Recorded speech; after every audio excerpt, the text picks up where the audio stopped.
What's happening, everybody? Welcome to this episode of Snack Size DFS. I'm Dan Vespers again, just introducing the show. Please take a moment to hit that like button, subscribe to Old Man Squad Fantasy Basketball as you settle in, and of course, if you have a moment to drop a 5-star review, that would be lovely as well. Brenton Eckersley is about to take you through the Tuesday DFS card, find you all the angles and all the winners, but before he can do that, we got to let you know that this show is brought to you by Bet Online, the world's most trusted betting platform and your number one source for online betting in 2025. Whether you are a seasoned fan or a first-time bettor, Bet Online is your ultimate game day companion, boasting the largest selection of odds on everything from the NBA to college basketball to NHL to UFC. Bet Online continues to be that number one sports betting source. They will take you from three-pointer to hat trick and back again, covering you with odds, stats, more on every game, every play, and every win. Bet Online, the game starts here. Remember to subscribe. Brenton, the floor is yours. Thank you, Dan. Welcome back to Snack Size DFS, your Tuesday, March the 4th, 2025 edition of the DraftKings Breakdown. Apologies for the small hiatus, just had some kid stuff and work stuff going on, so couldn't record. So we are back this week though, Tuesday, March the 4th, as I mentioned. It's a 9-game day, but DraftKings have kindly broken that up into 7 and 2 for me. 7 on the main slate, so that's what we're going to look at here. Lots of moving parts, lots to get into, so let's just jump in. This is Snack Size DFS, of course. We want to keep this as quick as possible to get you guys pumped and primed as we head towards that Tuesday slate. A couple of game notes for you here. The game pace plays of the day, the two fast ones, Milwaukee taking on the Hawks, 245 already slated there, and Cleveland taking on Chicago, 248. So a couple of really quick ones to target there. And the slow one of the day is going to be the Raptors taking on the Magic, already down at 209, so one to avoid if you're making some decisions there. Attack and stack, Cleveland taking on Chicago. Chicago just giving up fantasy points all over the place as per usual. And Minnesota taking on the hapless Philadelphia 76ers, who are in all sorts of trouble this season. Pace bumps, there's only one really here to look at, and it is actually the last game on this card. Brooklyn get a nice pace bump versus the San Antonio Spurs. In those fast games, basically it's two quick teams playing each other in both games, so no real pace bumps there. Let's jump into the first game. Houston taking on Indiana. In Indiana, it's a Monday, Tuesday back-to-back for Houston, and at the moment there's a lot going on. At the time of recording, we have Amen Thompson, Şengün, Dylan Brooks, Steven Adams, all questionable for the Monday game. What that means for the Tuesday game is kind of anyone's guess at the moment. The guys who don't play on the Monday will probably suit up for the Tuesday and vice versa. We could get all four guys playing both games, although Adams would be doubtful to do that. Fred VanVleet already ruled out for the Monday, and also Tari Eason has been ruled out for the Monday as well. So obviously lots of moving parts there. We're going to have to really pay close attention to who's in on the Monday slate and also who is going to pop up on the injury report for this Tuesday DraftKings card. As far as guys I can kind of hone in on at the moment, Jalen Green is not listed on the injury report there for the Monday. 7,200. I really like this if we have either Şengün or Amen Thompson out. It's just going to be a whole lot more usage and shot attempts for Jalen Green. Alperen Şengün is questionable for the Monday, as mentioned, 9,100. He did drop 52 versus Indiana earlier, and that's the only real reason he's here. I don't have there's no one I'm like super interested in either of these teams. We're just running through a few names that you can look at and reasons to do so. Dylan Brooks is questionable for the Monday, 4,700, and again, if we have any of Şengün, Amen Thompson, Tari Eason out, that's going to bump usage and field goal attempts and other peripheral stats for Dylan Brooks at 4,700. On the Indiana side of things, we have Benedict Mathurin doubtful for this game. This is not a back-to-back for the Pacers, so he's already doubtful for the Tuesday. No real interest here outside of a couple of mid-price guys. By the way, if you hear me just skip past guys like Halliburton, it's honestly, it's because they're just priced appropriately, or they're playing a slow-paced team, or they're playing a team that that don't give up fantasy points very easily, or I've done the research on the history and they haven't really done that well versus that team this season. So they're just left out. Don't think I've just forgotten about Halliburton here. It's because he's priced appropriately in this one for me. Miles Turner, 6,400. This is right around value for Turner of late. I would prefer this more if Şengün on the other side of the ball doesn't play. It's kind of a, mid-price, decent upside kind of play. Not my favourite. He doesn't make my favourite plays board at all, but just worth mentioning, if you have to land at 6,400 for a centre, then he's probably not going to burn you at that price. Aaron Naismith, 4,500. This is a pinata play for you. Mathurin out would definitely help the Naismith minutes and potentially a little bit more usage as well. Moving into Toronto, taking on the Orlando Magic. This is the slow one of the day, 209 game total. So again, not a great deal of interest here. I do have one particular guy I'm interested in here for Orlando, though probably one of my favourite plays of the day. But for the Toronto Raptors, I don't mind RJ Barrett here at 7,100. He had 36 versus Orlando in the last game out. We know that Grady Dick is already out. And just to mention there, Ochai Agbaji is also out for the Tuesday. We know that Barrett has 45-point upside pretty regularly. So 7,100 with Grady Dick out. More shots for Barrett. I like that price for RJ. Jakob Poeltl, 6K, 39 DK points versus Orlando last game in only 26 minutes. Again, it's much like Miles Turner. Sometimes we just have to slot that last guy into our lineups and hope that they don't wreck us. Pray for a bit of upside, and I believe that Turner and Poeltl are both mid-price centers with that ability. For the Orlando Magic, it's a pace bump because it's Orlando Magic. They're the slowest team in the league this year. Nothing on the injury report as of yet at the time of recording. Paolo Banchero is the guy I was talking about at 8,200. Look, I love this price for Paolo. It's versus Toronto, who certainly do not hold teams down with fantasy scoring. This is probably one of my favourite plays of the day. Paolo, 8,200. He only had 36 DK points versus Toronto in a game a couple of days ago, I believe, but he only put up 9 field goal attempts. Like, pardon? That's just not going to stick, and he'll get up to high teens, low 20 field goal attempts in this one, I would have thought. Easy bounce back and probably my favourite play of the day. Wendell Carter Jr. for Orlando, 5,500. He's bouncing around a little bit with minutes and scoring. He did have 32 minutes in the last one versus Toronto, so that was only a few days ago. We can potentially hope that matchup stays relatively the same, and he did have 33 DK points there, so 5,500 is a nice price. Cole Anthony at 5K, $300 price drop. I like this price for Cole Anthony too. It's price based only. He's your pinata play. We know that Suggs is gone for the season. Just remember, on any given day, coach can just flip Anthony Black and Cole Anthony around for minutes, so that's why he's a pinata play only. This is one of the fastest games of the day. It's the Bucks taking on the Hawks. No back-to-back for Milwaukee here. We have Giannis probable. We know that Kyle Kuzma is doubtful and probably not going to play, and Pat Connaughton is already ruled out. Giannis himself, 11K. Always in play at this price. It is a really fast game, so it's a decent price for Giannis here. He dropped 53 and 74 on Atlanta earlier. We hope for that 74 DK point kind of upside here. It's a great game pace game, so yeah, Giannis is definitely in play here at 11K. Dame Lillard, 9K. Again, the game pace is there right where you need it when you're paying high prices. He dropped 51 on Atlanta earlier in the season. Can't talk you out of Dame in this matchup. Brook Lopez, 5,800. This is simply because Kuzma's doubtful. He is a guy with 35 DK point upside himself. We have probably no Kuzma here. It's a fast game, as mentioned. And then there are two guys you can take stabs at. Here are your flipping back and forth pinata plays for the Bucks. Taurean Prince at 4,200. Gary Trent Jr. at 4K.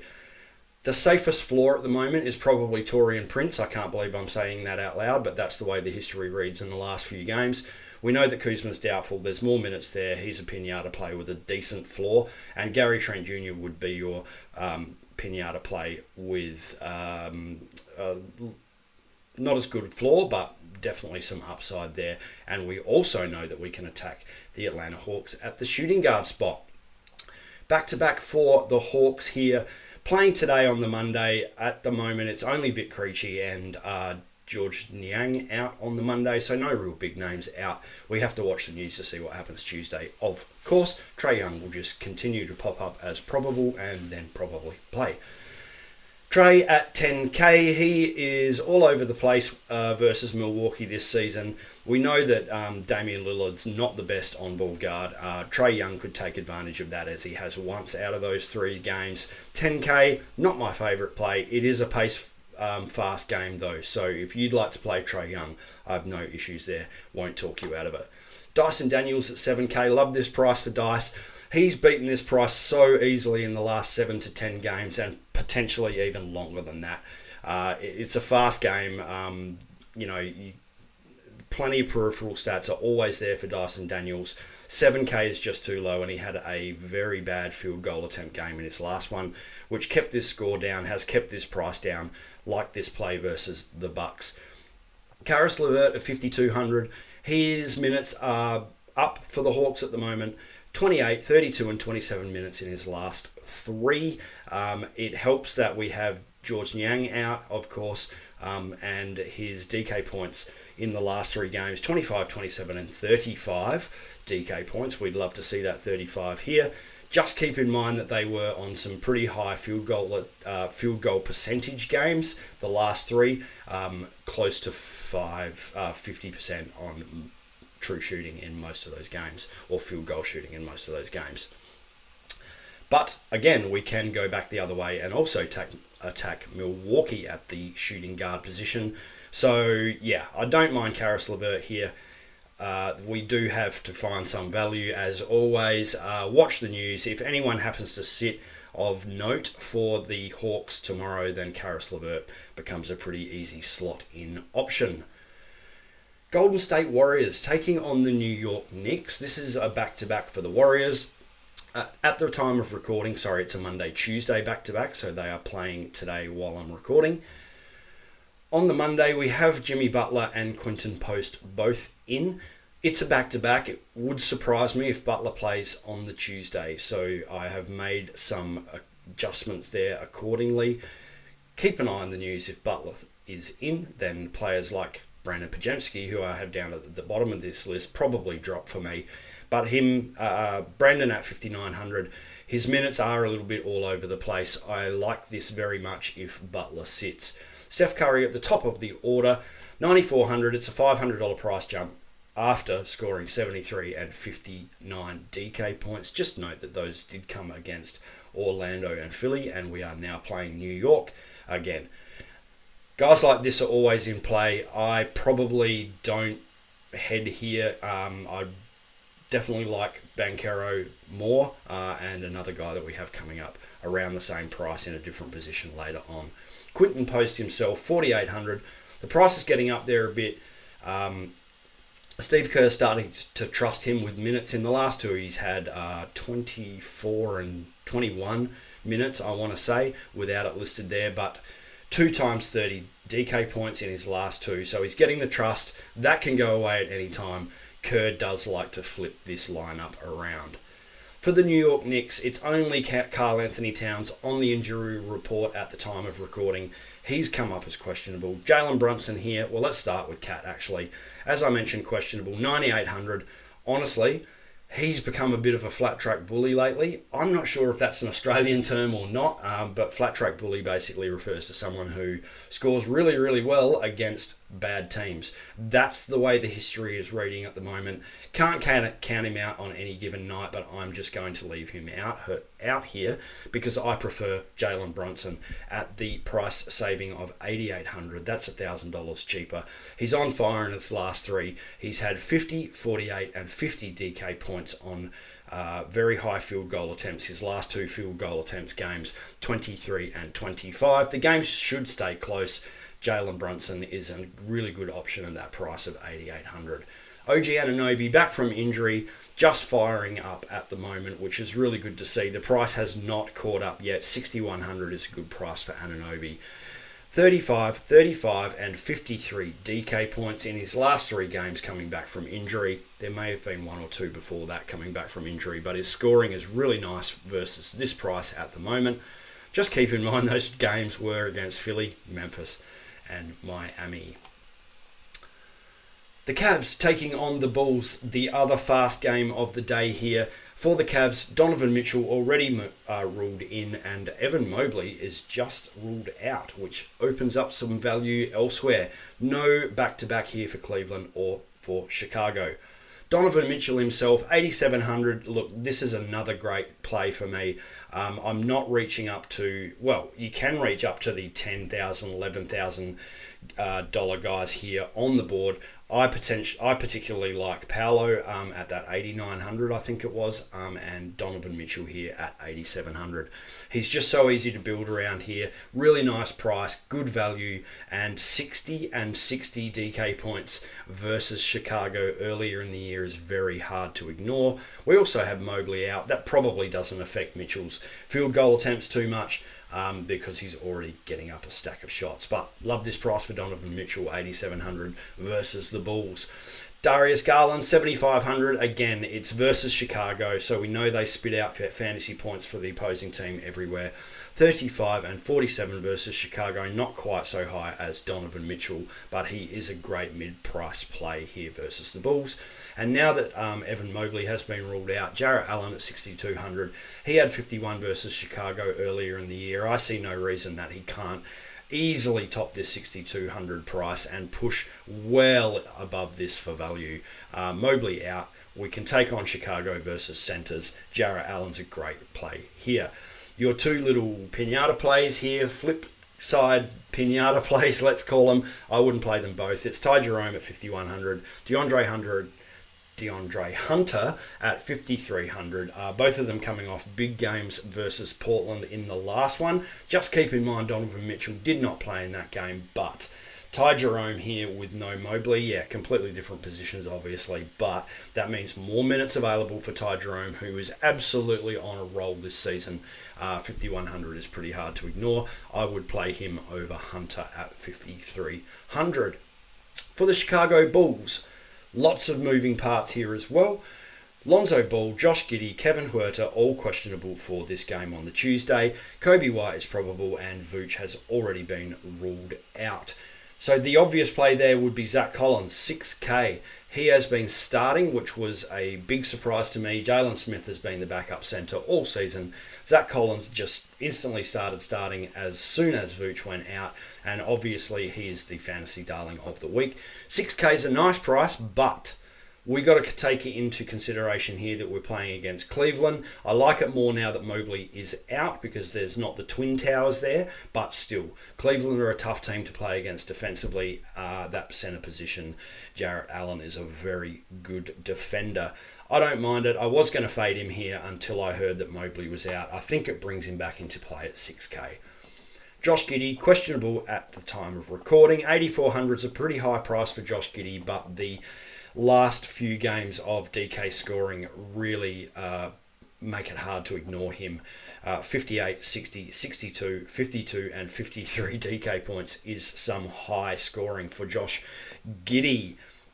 He did only have 38 versus Indiana in the last one, but you can check those scores and roll back even further in the DK history, and 8,400 is probably not going to burn you. Does he make my board? I think he doesn't. Look, it's an okay price for Josh Giddey. Wouldn't blame you for playing if you happen to land there. Kobe White, 6,600. This is probably going to depend on whether Giddey plays. Lonzo Ball is also questionable. So 6,600 for Kobe White. If either of those guys sit, especially Josh Giddey, is going to be a nice bump for White there versus the Cavs. Philadelphia taking on Minnesota. It's a back-to-back for Philly. Lots of moving parts here as well. PG-13 and Oubre were already ruled out on Monday. That game has already started at the time of recording. Justin Edwards got the start, and he is going to be in play again if PG does not play on the Tuesday.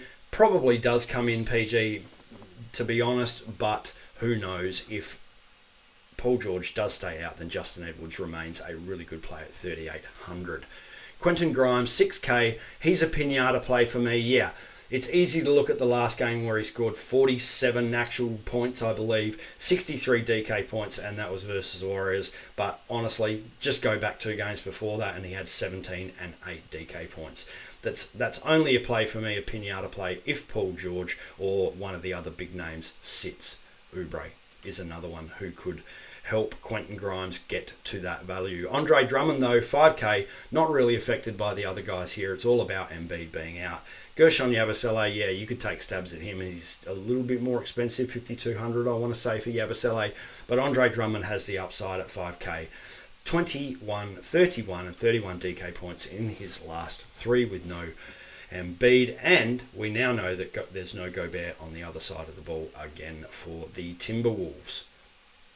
On to Minnesota themselves. Randall is questionable, and as mentioned, Rudy Gobert is already ruled out for this game. Anthony Edwards at 9,300, he's just too cheap versus Philadelphia, who just leak fantasy points all over the place. You can see the scoring there. High 40s, into the 50s, and 1 game of 67 in his last 5 DK outings. Too cheap versus Philadelphia for me. Naz Reid, 7,800. It's the same story. Philadelphia are going to just give up fantasy points for our players on the other side of the ball. He's too cheap here. A little bit of more yo-yo scoring here for Naz Reid, but if you note in those in that long list of high DK outputs, there's a 19 DK and a 33 DK, but check the box score. The 19 DK points was on 1 of 10 field goal attempts, and the 33 DK points was on 3 of 15. So I have no problems playing Naz Reid here, as long as he makes some shots. A couple of guys you can take swings at. Julius Randle, 6,500, came back in for his return game just the other day, straight back into 34-minute roll, which is awesome. Too cheap versus Philly, 6,500. And you can also take a stab at Dante DiVincenzo, 5,500. His minutes are pushing back up as he returns to fitness. I believe his last 2 games were 26 and 27 minutes or 28 minutes. Could get to 30 minutes here. Too cheap versus Philly. 27 and 36 and 43 DK points in his last 3 makes 5,500. A nice price for DiVincenzo. The last one of the day, I don't have a great deal of interest here. It's Brooklyn taking on San Antonio. And the reason I don't have a great deal of interest here for Brooklyn is look at the names that are already ruled in on the Nets team. It's Nick Claxton, D'Angelo Russell, Cam Thomas, and Trendon Watford all ruled in. So that takes shine off of guys like Keon Johnson, Zaire Williams, all of these guys that have been stepping up in role-filling roles, I guess, and I am therefore limiting my attention to 2 guys here. Cam Thomas at 6,500. He's a bit of a pinata play. We know the guy can just score in bunches, basically. He only had 21 minutes in his first game back.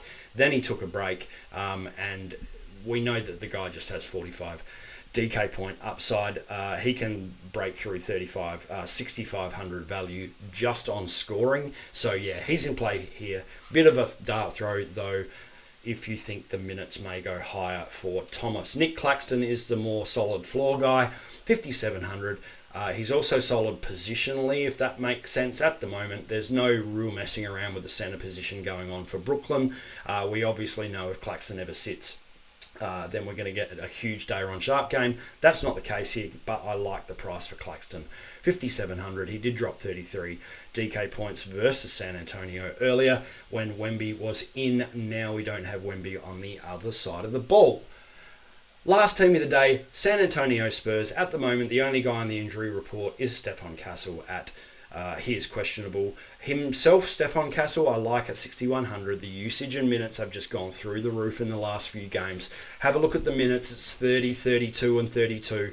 He is really benefiting now from Wemby being out, and the Spurs are probably going nowhere for the rest of the season. So I expect those minutes to stay about there. I expect this price to go up and up and up, and at the moment, 6,100. If he plays, Stephon Castle is definitely somebody we can look at. Jeremy Sohan is more of a dart throw, 5,500 pinata price. He's had a price drop after putting up 39 and 31 DK points. Cool. Use it. 5,500. It's a mid-price play. lower upside for me with Sohan, but he has got 30 and 24 minutes in his last two. That's the 7 games. Here are my favourite plays for your snack size DFS breakdown. Paolo Banchero, as I mentioned, probably one of my favourite games here. That is not versus Orlando, that's versus Toronto, because Paolo happens to play for Orlando.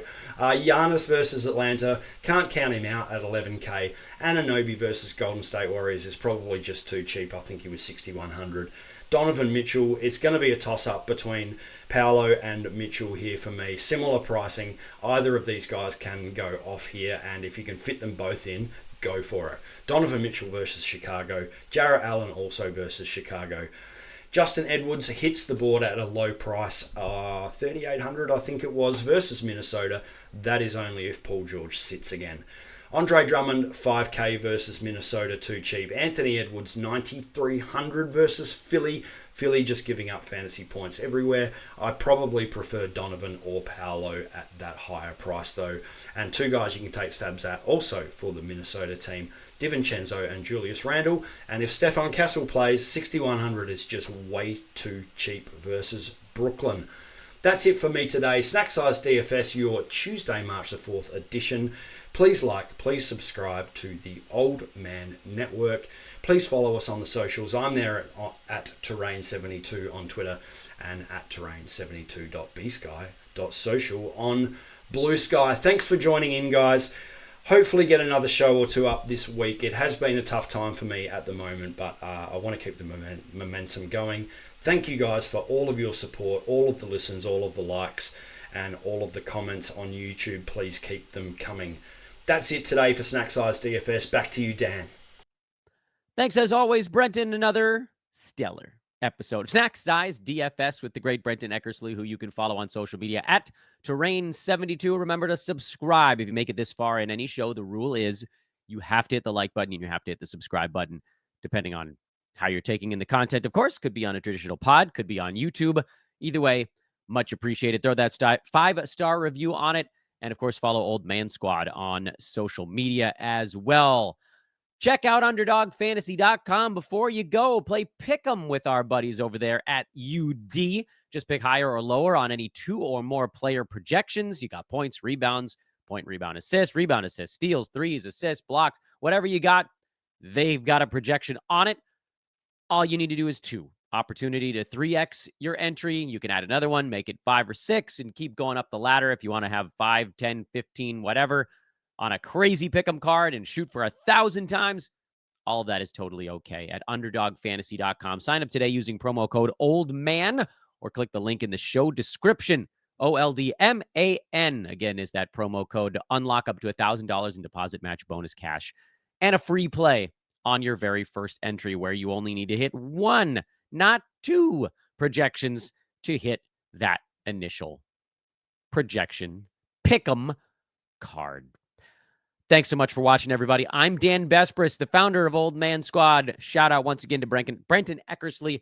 And then again, another reason to subscribe. Get all the DFS shows. Get all of our full season fantasy basketball shows. Our full season fantasy baseball shows are dropping right now as well. All of that and more as we continue to grow out the offering here at Old Man Squad. Have a great evening. Good luck on your card. We'll see you when we see you.